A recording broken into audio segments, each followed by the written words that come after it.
നമസ്കാരം. സർക്കാരുമായി ബന്ധപ്പെട്ട അറിയിപ്പുകൾക്കും മറ്റു വാർത്തകൾക്കും വേണ്ടി ഈ ചാനൽ സബ്സ്ക്രൈബ് ചെയ്യാനും തൊട്ടടുത്ത ബെല്ലൈക്കൻ എനേബിൾ ചെയ്യാനും മറക്കാതിരിക്കുക. ഉത്സവങ്ങളിലെ വെടിക്കെട്ടിനുള്ള നിയന്ത്രണങ്ങളും നിബന്ധനകളും സർക്കാർ പരിപാടികളിലും ബാധകമാണെന്ന് ഹൈക്കോടതി. ഉത്സവകാലത്ത് ടൂറിസം പ്രൊമോഷൻ കൗൺസിൽ നടത്തുന്ന പരിപാടികൾ ചൂണ്ടിക്കാട്ടിയാണ് ഹൈക്കോടതിയുടെ പരാമർശം. നിയമത്തെ രണ്ട് തരത്തിൽ വ്യാഖ്യാനിക്കരുതെന്നും സർക്കാരിനും പൗരനും ഇരട്ട നീതി വേണ്ടെന്നും ഹൈക്കോടതി ചൂണ്ടിക്കാട്ടി. ഉത്സവാഘോഷങ്ങളിലെ വെടിക്കെട്ടിനുള്ള അതേ മാനദണ്ഡങ്ങൾ സർക്കാർ മേൽനോട്ടത്തിലുള്ള ടൂറിസം പരിപാടികളും നിർബന്ധമാക്കണമെന്നാണ് ഹൈക്കോടതിയുടെ നിർദ്ദേശം. ഒക്ടോബർ 11 കേന്ദ്ര സർക്കാർ പുറത്തിറക്കിയ വിജ്ഞാപന പ്രകാരം വെടിക്കെട്ട് നടത്തുന്നതിന് ഫയർ ഡിസ്പ്ലേ അസിസ്റ്റന്റ് അല്ലെങ്കിൽ ഫയർ ഡിസ്പ്ലേ ഓപ്പറേറ്ററെ നിയമിക്കണം.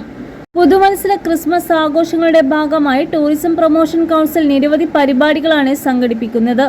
പുതുവർഷത്തെ വരവേൽക്കാൻ നടത്തുന്ന പരിപാടികൾ ആഘോഷത്തിന് പൊലിമ കൂട്ടാൻ വലിയ തോതിലല്ലെങ്കിലും കരിമരുന്ന് പ്രയോഗം ഉൾപ്പെടുത്താറുണ്ട്.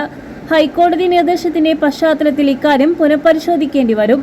ഫയർ ഡിസ്പ്ലേ ഓപ്പറേറ്ററെ നിയമിക്കുന്നതിനുള്ള മാനദണ്ഡങ്ങൾ എന്തൊക്കെയാണെന്ന് കേന്ദ്ര വിജ്ഞാപനത്തിൽ പറഞ്ഞിട്ടില്ലെന്നും അതിനാൽ വെടിക്കെട്ടിന് അനുമതി നൽകാൻ ഉദ്ദേശിക്കണമെന്നാണ് ഹർജിയിൽ ആവശ്യപ്പെട്ടിരിക്കുന്നത്. എന്നാൽ ഇതിൽ ഇടപെടാൻ ഹൈക്കോടതി തയ്യാറായില്ല. വിഷയത്തിൽ പ്രായോഗിക പരിഹാരം അറിയിക്കാൻ സംസ്ഥാന സർക്കാരിനോട് കോടതി നിർദ്ദേശിച്ചിരുന്നു.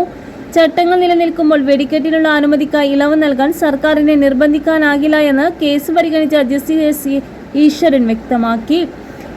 പുതിയ കേന്ദ്ര വിജ്ഞാപനത്തിലെ മാനദണ്ഡങ്ങൾ പാലിച്ചാൽ വെടിക്കെട്ടിന് അനുമതി നൽകാം. ചീഫ് എക്സിക്യൂട്ടീവ് കൺട്രോളറുടെ സാക്ഷ്യപത്രത്തോടെ വെടിക്കെട്ടിന് വീണ്ടും അനുമതി അപേക്ഷ സമർപ്പിക്കാനും ഹൈക്കോടതി ഹർജിമാർക്ക് നിർദ്ദേശം നൽകി. സ്ഫോടക വസ്തു നിയമവുമായി ബന്ധപ്പെട്ട 35 ഭേദഗതികളായിട്ടാണ് കേന്ദ്ര സർക്കാർ വിജ്ഞാപനം പുറത്തിറക്കിയത്. വെടിക്കെട്ടിനുള്ള സാധനങ്ങൾ സംഭരിക്കുന്ന സ്ഥലവും വെടിക്കെട്ട് നടത്തുന്ന ഫയർ ലൈനുമായി 200 മീറ്റർ അകലം വേണമെന്നാണ് പ്രധാന നിബന്ധന. 45 മീറ്റർ അകലെയായിരുന്നു നേരത്തെ ഉണ്ടായിരുന്നത്. ഫയർ ലൈനിൽ നിന്ന് 100 മീറ്റർ അകലെയായിരിക്കണം വെടിക്കെട്ട് പുര. വെടിക്കെട്ട് സ്ഥലത്തെ ബാരാക്കോഡിൽ നിന്നും 100 മീറ്റർ അകലെ ബാരിക്കേഡ് വെച്ച് മാത്രമേ ജനങ്ങളെ നിർത്താവൂ എന്നും നിർദ്ദേശത്തിലുണ്ട്. ഹൈക്കോടതി പരാമർശങ്ങളുടെ സർക്കാർ പരിപാടികൾ കരിമരുന്ന് പ്രയോഗം ഉൾപ്പെടുത്താനാകുമ്പോഴും ഇത്തരം നിബന്ധനകൾ കർശനമായി പാലിക്കേണ്ടി വരും.